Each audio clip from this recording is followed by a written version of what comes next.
na mimi niko hapa nimeambatana na viongozi wenzangu wa ngazi mbalimbali wakiwemo wa ngazi ya kanda pamoja na mikoa yake na majimbo, wako hapa kwa ajili ya kuomboleza msiba huu.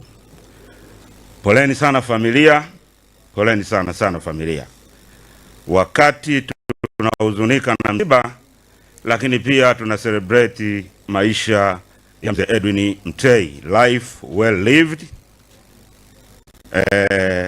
legacy ya kufa mtu kabisa, kutokana na rekodi ya maisha yake na alichokifanya kwa taifa hili. Mambo aliyofanya kwa taifa hili Mzee Mtei yanamuweka bila shaka kuwa one of the very true statesman wa nchi. Hiyo rekodi haiwezi kufutika. Sisi Mbeya na Nyasa, rekodi ya Mzee Mtei haiwezi kufutika, kwa sababu wakati anaanzisha chama hiki, Mbeya pia ilikuwa ni sehemu ya kwanza kabisa aliyoamini kwamba akienda kupanda mbegu ya mabadiliko inaenda kuota vizuri, na imeota vizuri, tuko imara mpaka leo. Mbeya na kanda ya Nyasa imekuwa ngome imara ya Chadema.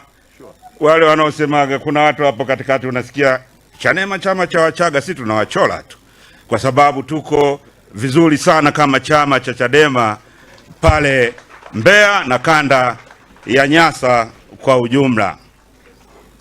Tunasherehekea maisha ya Mzee Mtei. Tunamshukuru Mungu kwa Mzee Mtei, tunamshukuru kwa misimamo yake pia. Tunasikia mzee alitofautiana na Mwalimu akiwa rais, akiwa waziri wa fedha alitofautiana sera. Hakutofautiana sera, alimwambia Mwalimu kwamba